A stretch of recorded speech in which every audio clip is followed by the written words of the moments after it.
Well, I think this morning in our session that we had at the Association Day, Amanda Kotzenschlorper said, you know, it's very scary having a 10-year-old, like having a 10-year-old or a teenager.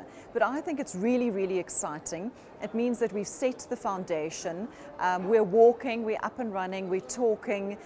There's an awareness that, you know, Australia has AIM, South Africa and the African continent has Meetings Africa. So it's hugely positive, and I'm really, really proud that we've got to this place and time. I think that there's so many highlights. You know, sometimes we forget how well we've done or how far we've come. 10 years ago, you know, did we even think we'd have a national convention bureau? You know, convention bureaus were something very, very new. Now we've got established bureaus, we've got more centers, our industry has professionalized itself. I think we've come a tremendous way over this period. Well, I think speaking with my ICCA President hat on, ICCA started in Europe because there was an understanding that there was a benefit to hosting meetings within Europe on a rotation platform. And I think that's what we can do in Africa. I think we're a long way off. There's a lot of education. There's going to need to be a lot of sharing of skills and transfer of knowledge, but the potential is there. We can all see it. If the African associations can grow, we can rotate those. I think potentially that's business for the entire African continent. And South Africa in particular, we've got a very important role to play. I think we can share a lot, got a lot of knowledge transfer, and I think we are going to have to play a leading role in that field. I think one of the things that I'm really passionate about from the ICCA point of view is that we need to ensure that globally and also on the African continent there is an ability for people to move freely.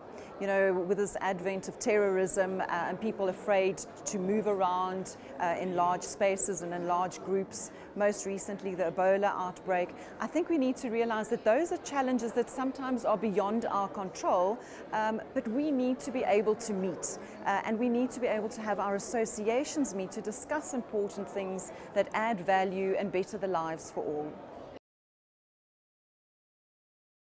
I think we're quite advanced, you know, the number of convention centers that we have, the amount of accommodation, our infrastructure, our airlift. Those are all important things that an international association or a global association will look at when they're hosting meetings. So it's really important that you have those basic structures in place that people can actually get to your destination, because, you know, time is so precious.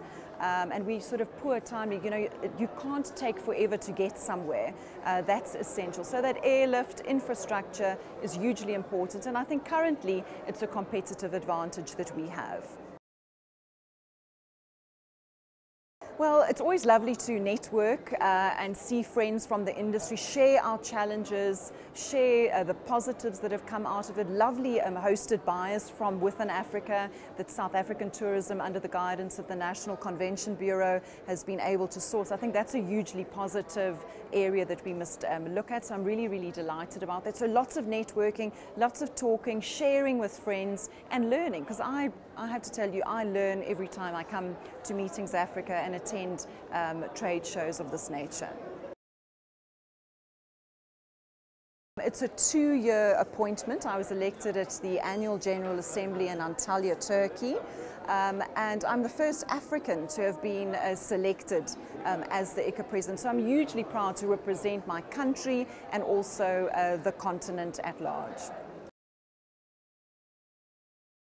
I think it's really flying the flag, you know, the African flag, and really putting the African agenda on the table. Most recently, ICCA, last week, in fact, we had a strategic planning meeting in Madrid, and we set out some key goals. One of the things that we realized is the importance of strong regional ICCA offices to actually give our members the support in understanding how our industry works, how they can professionalize, do their jobs better at the end of the day, and once again, sharing of information and education. Once again, it's fantastic to be at Meetings Africa, the 10th anniversary. I hope that you'll be interviewing me in another 10 years' time, and that we've grown, doubled our hosted buyers numbers, and that the associations, the African associations network would have grown from strength to strength. That would be my wish for the future.